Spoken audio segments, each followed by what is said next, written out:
the basils, of all the tulsi varieties, this has the highest flavor. That is not tea, that is not herbal tea. First is we make nice pulao out of this. Pulao. Pulao, Oh. yeah. I told you this is food. People who are undergoing dialysis also can use this, and also for uric acid issues. Because if you look at this body, this is made out of the same elements that these things are made of. Whenever you try to buy tulsi essential oil, it will actually be extracted out of this variety. Punar Navayas, bring back the vitality. So there is a reason for us to stay connected with nature. By not doing so, we are acquiring all our diseases. This is another amazing flower that is edible and also useful for us as food as well as medicine. This is called butterfly pea flower, or in Kannada it's called Shanka Pushpa. This is highly useful in maintaining our brain cells and mental health. So we can take the flowers and then directly eat them, or we can use it as part of tea.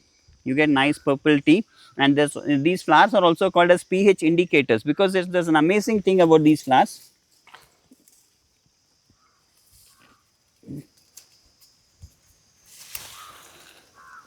Okay, the amazing thing about these flowers is you can make nice tea out of these flowers, and they actually the tea will be in purple color to start with, to begin with. Then if you just add 1 or 2 droplets of lime juice in it, then the color of the tea changes from purple to pink. Pink. That is because the pH value of that tea changes. So very useful plant. And we can also make nice purple rice with this. Rice and dosa also. Yeah. You can let your imagination or creativity flow. People do nice cakes also with this. Yes. So wherever you need some purple color, purple shade, you can do it. Or if you are cooking any traditional stuff, if you are doing rice noodles, Yes. add this, so you get blue color rice Rice noodles. rice noodles. So that's how it is. This is another amazing plant that grows wild in my farm. This is called Clove Basil. Clove Basil. Clove Basil. Clove, as you know, is one of those masala herbs. But this is not that one. It's a basil family plant. But Tulsi. it is Tulsi basically. But it is called Clove Basil because of the flavor it gives you. And this, I need to tell you, of all the basils, of all the Tulsi varieties, this has the highest flavor. It's very, very, very potent. Okay. So we can definitely eat these flowers, these leaves, but it's also highly medicinal. So when whenever you try to buy Tulsi essential oil, it will actually be extracted out of this variety. Okay. So the botanical name of this particular variety is Ocimum gratissimum, and it grows to almost like 4 or 5 feet. And I don't know when, I just got one plant from somewhere. Now it's almost growing almost everywhere in my farm. So what we do is we harvest these leaves, and we make use of these leaves in 3 different ways. First is we make nice pulao out of this. Pulao. Pulao, yeah. I told you this is food. Okay. So this is very good food. So we make use of this in making pulao. And beauty is we don't need to use green chilies or pepper or anything to spice up the pulao. This itself has all the flavors and the spice. The second thing is, along with lemongrass, I showed you lemongrass earlier. Along with lemongrass, we use this to make nice herbal tea. Herbal tea.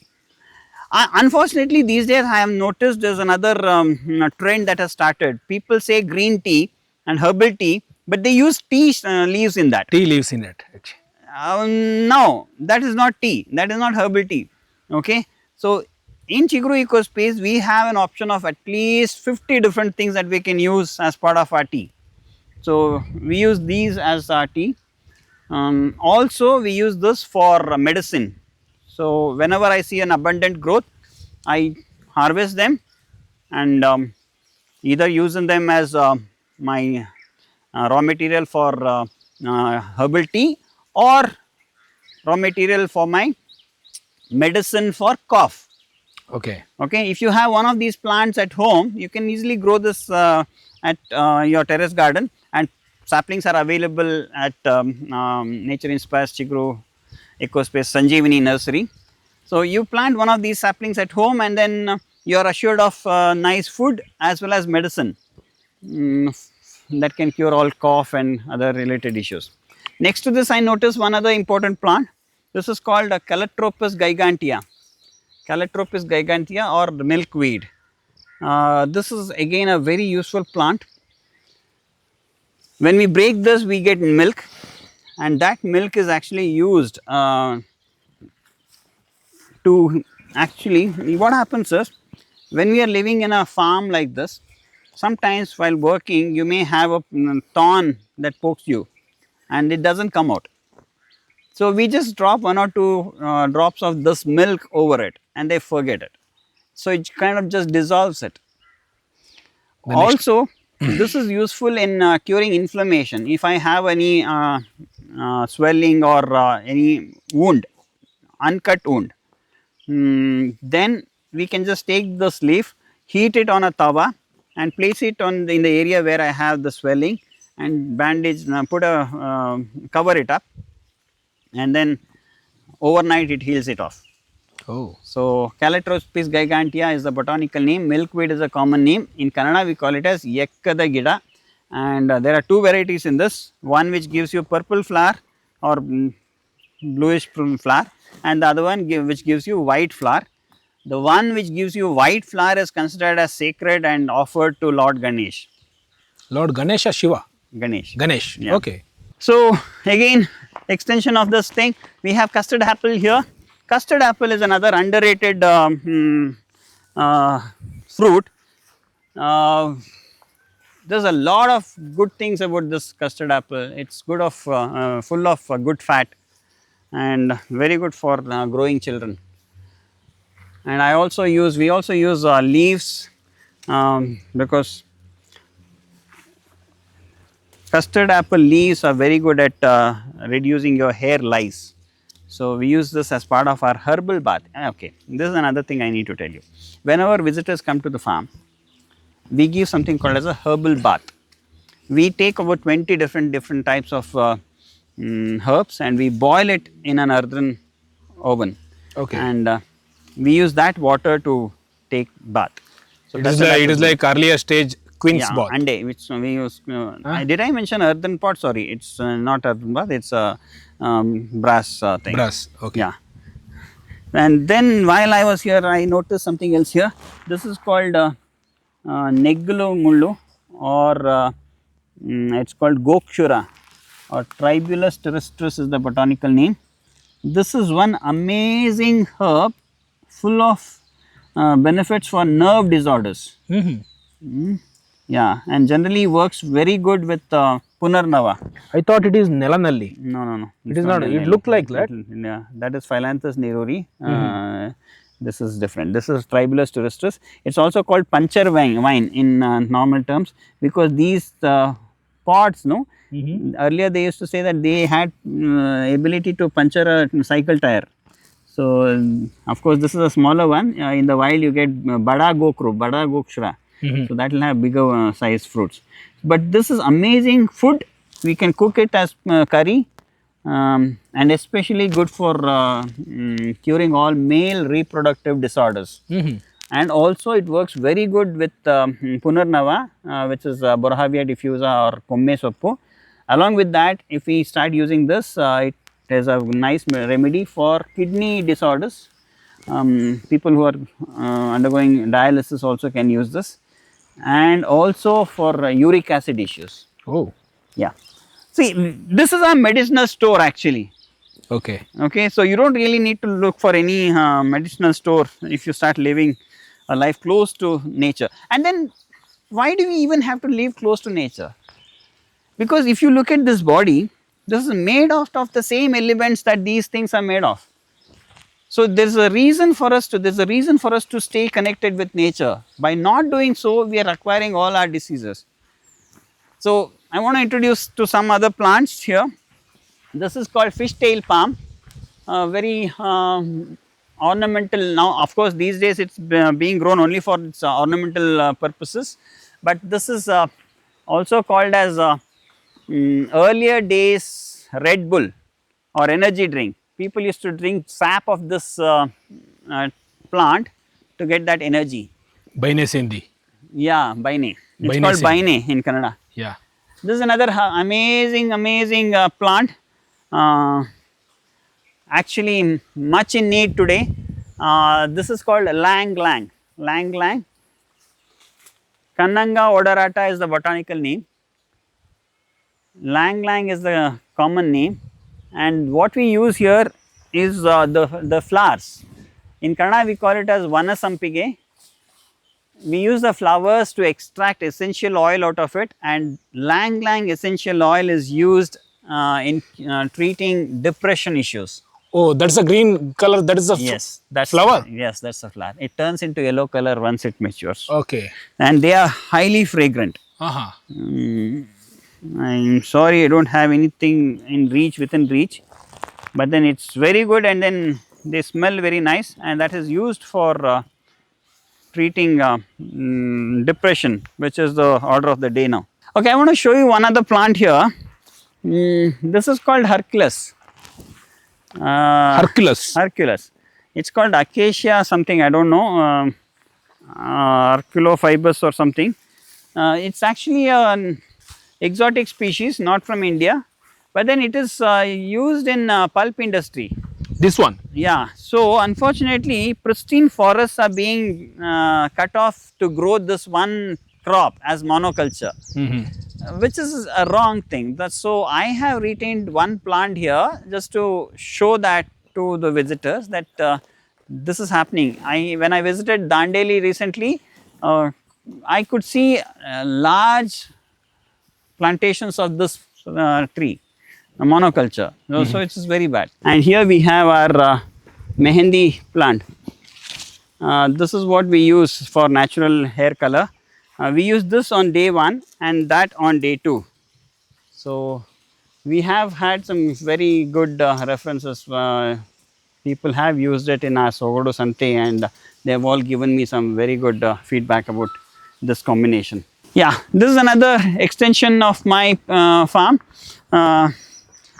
Earlier we used to have our paddy fields here, but then due to lack of labor, we converted that to fish ponds.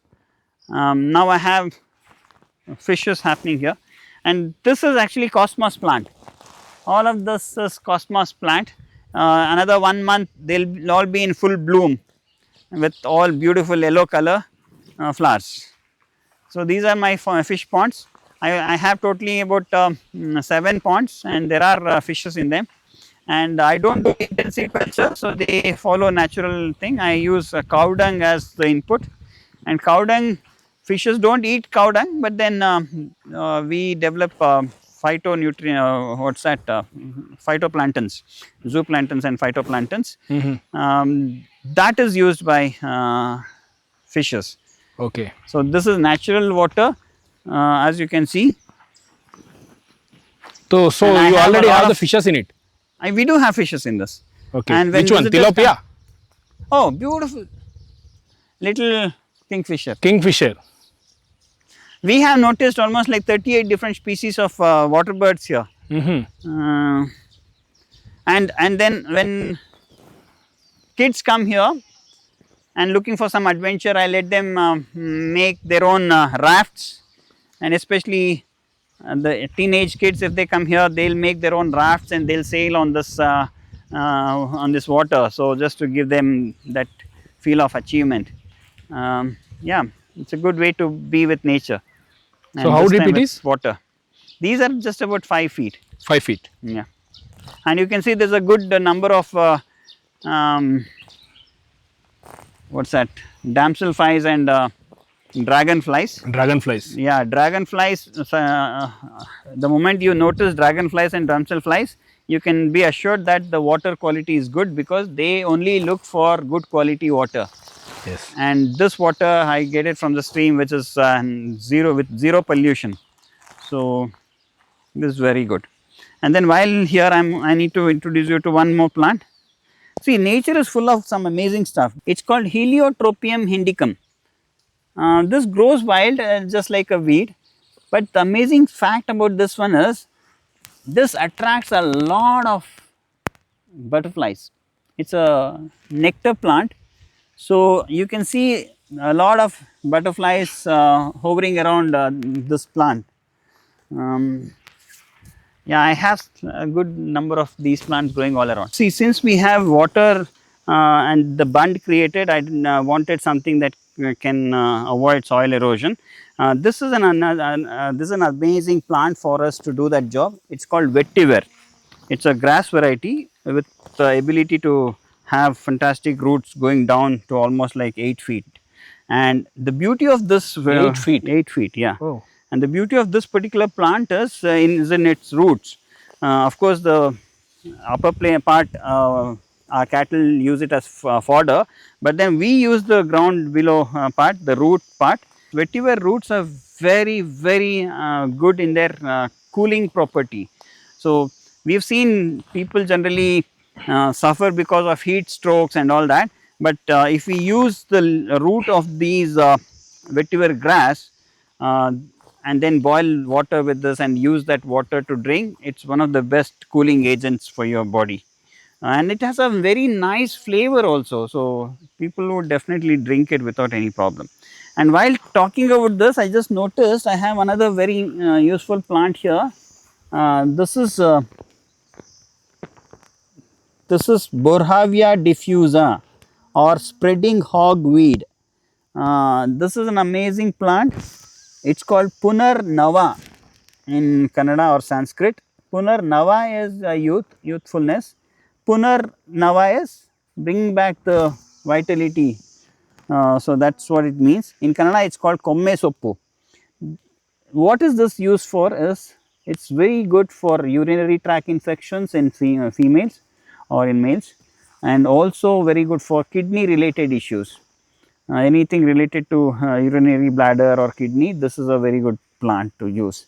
And also it is used in combination with that Tribulus terrestris, Neggulmullu or Gokshura, in treating uric acid issues. This is the natural, the native variety of Onogone Soppu.